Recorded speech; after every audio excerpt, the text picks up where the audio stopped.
जय हिंद स्टूडेंट। तो आइए क्लास को शुरू किया जाए और हम लोग आज पढ़ेंगे क्लास 10th मैथ के बुक को। और इसमें चैप्टर हम लोग पढ़ रहे हैं समानांतर श्रेणी। और इसमें प्रश्न संख्या 1 को कर दिए हैं प्रश्नावली 5.2 का। तो इस क्लास में हम लोग करेंगे प्रश्नावली 5.2 के प्रश्न संख्या 2 को। देखिए प्रश्न संख्या 2 आप लोगों को स्क्रीन पर शो हो रहा होगा। इसमें 2 गो प्रश्न दिया है। इसमें पूछा है कि निम्नलिखित में से सही उत्तर चुनिए और उसका औचित्य दीजिए।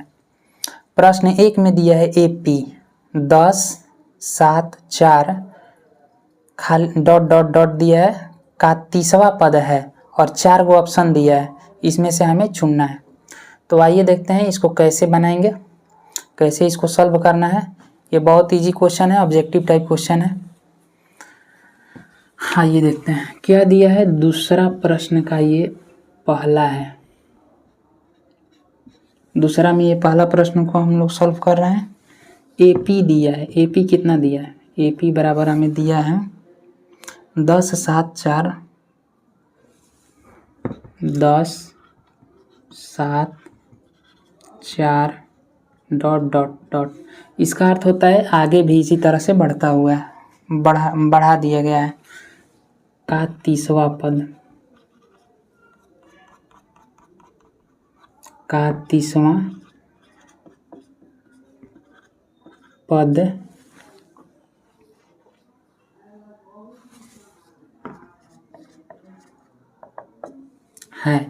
इसमें 4 ऑप्शन दिया हुआ है।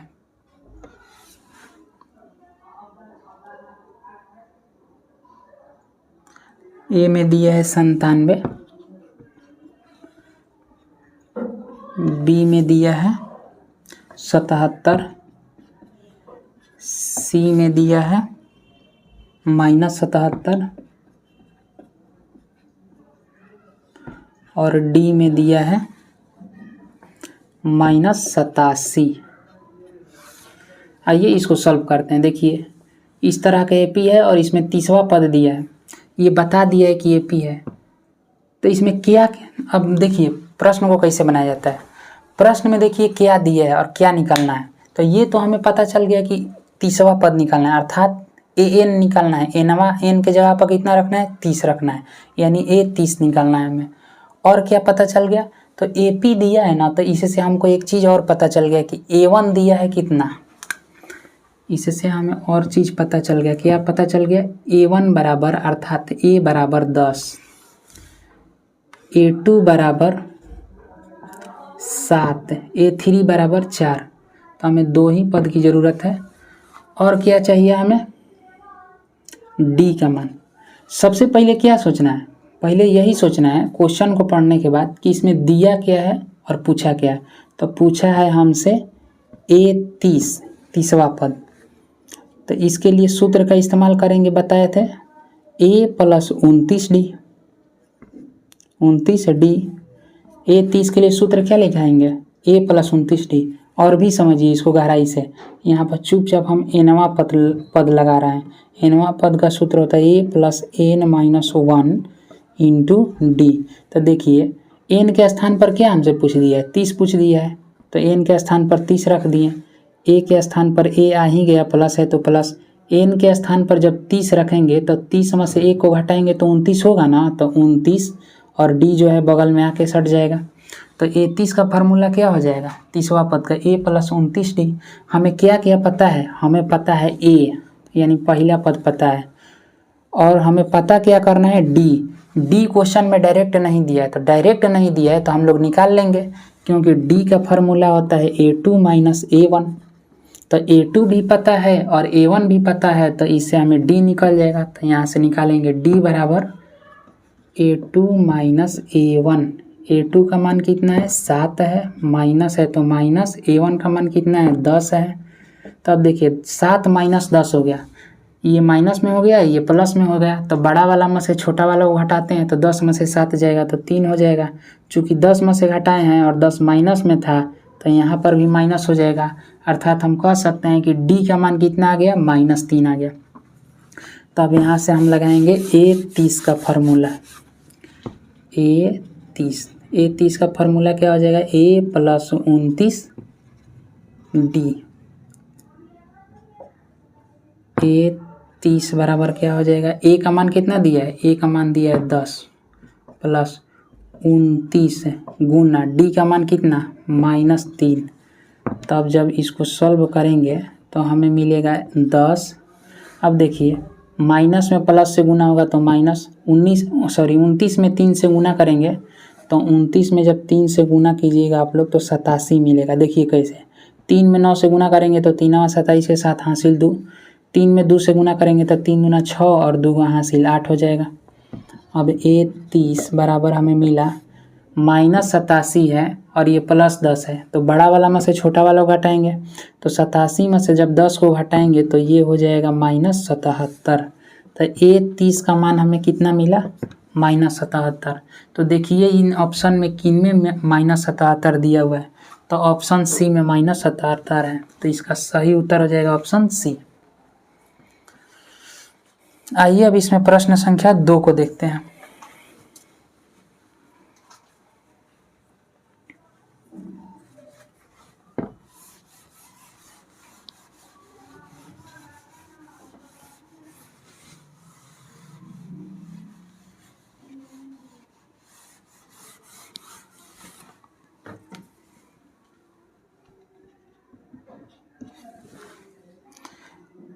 देखिए प्रश्न संख्या 2 में दिया है ए पी बराबर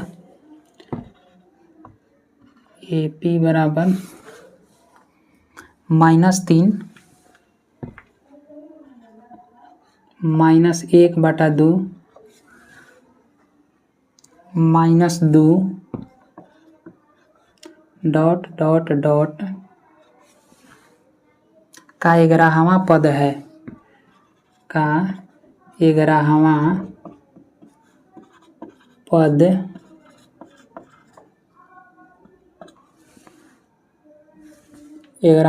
है और इसमें 4 ऑप्शन दिया है।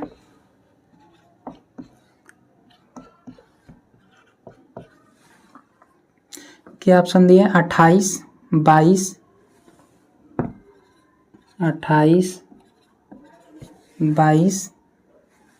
-38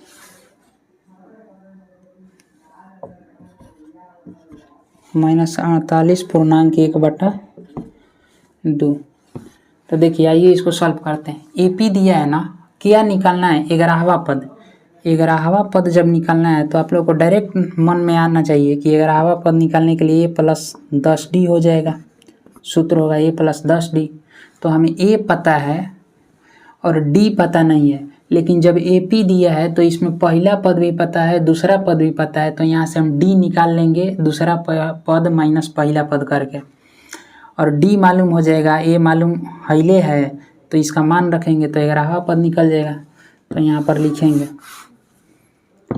a बराबर -3, A2 बराबर -1/2।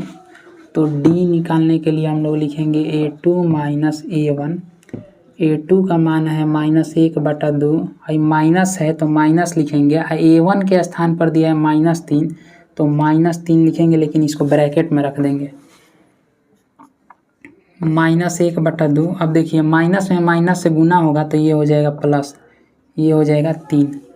तब यहाँ ध्यान से समझिए, इसके नीचे कुछ भी नहीं है तो क्या है, 1 है, ये हो जाएगा बटा पाके जोड़ घटाओ। अब तब 2 और 1 का एलसीएम देखिए, यहाँ पर 2 और 1 का एलसीएम हो गया 2, तो ये हो जाएगा -1 और ये हो जाएगा +3। बटा पर के जोड़ घटाओ तो आप लोगों को आता ही होगा, इतना उम्मीद करते हैं। अब ध्यान से देखिए, ये +3 है, ये -1 है, तो ये हो जाएगा 2/2, अर्थात 2/2 को हम लिख सकते हैं 1।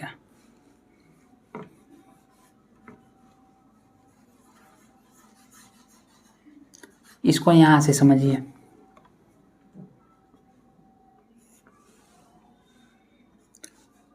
एलसीएम 2 हो जाएगा, 2 से 2 कट जाएगा, एक मर्त में 1 में 1 से गुना करेंगे तो 1 होगा, माइनस में प्लस है तो प्लस लिखेंगे, ये 1 से 2 में भाग देंगे तो 2 मर्त में कटेगा, और 2 में 3 से गुना करेंगे तो 2 3 दूना 6 हो जाएगा। अब यहाँ ध्यान दीजिएगा, ये हो गया 6 और ये हो जाएगा -1, तो ये घटाएंगे 6 में से 1 को तो ये मिलेगा 5, ये हो जाएगा 2। तो डी का मान हमें कितना मिला, डी का मान मिला हमें 5/2। तो हमें निकालना है A11, A + 10D। ए का मान कितना है, तो ए का मान है -3 + 10 गुना डी का मान कितना है, तो डी का मान हमें मिला है 5/2। ये 2 के पहाड़ा से ये जो 10 है 5 मर्द में कट जाएगा, तो ये यहाँ -3 है, ये प्लस है और ऊपर 5 है, गुना 5 है, तो 5 में 5 से गुना करेंगे तो हो जाएगा, तो 5 × 5 = 25 है। A11 बराबर अब हमें कितना मिला, 25 प्लस में -3 माइनस में, तो ये हो जाएगा, सॉल्व करेंगे तो 22 है।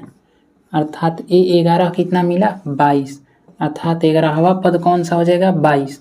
तो इनमें से देखिए 22 कहाँ है, 22 है बी में, ऑप्शन बी में, तो इसका सही उत्तर हो जाएगा ऑप्शन बी। तो 2 नंबर प्रश्न में 2 प्रश्न दिया हुआ था और दोनों ही ऑब्जेक्टिव टाइप प्रश्न था। देखिए यहाँ पर समय क्यों लगा, पहला समझाने में और दूसरा चूँकि आप लोग ऑब्जेक्टिव क्वेश्चन का सॉल्व करेंगे तो आप लोगों को ये लिखने की ज़रूरत नहीं है। आपको पता है कि ए यहाँ पर है, डी खट देखो, आप सूत्र लिखने की ज़रूरत नहीं है, डी डायरेक्ट ये वाला काम कीजिएगा आप लोग। तो यहाँ से आप लोगों को डी मिलेगा, डायरेक्ट इसमें रखिए, ये सूत्र लिखने की ज़रूरत नहीं है। कब, जब आप ऑब्जेक्टिव टाइप के क्वेश्चन सॉल्व कर रहे हैं तब वहाँ पर डायरेक्ट आप लोगों को आंसर देना होता है। ये नहीं चेक करेगा एग्जामिनर कि कैसे बनाया है कैसे नहीं, क्योंकि उसके लिए कॉपी नहीं है ना, वहाँ पर तो गोला भरना होता है। तो आज के लिए इतना ही, फिर मिलते हैं अगले क्लास में। जय हिंद।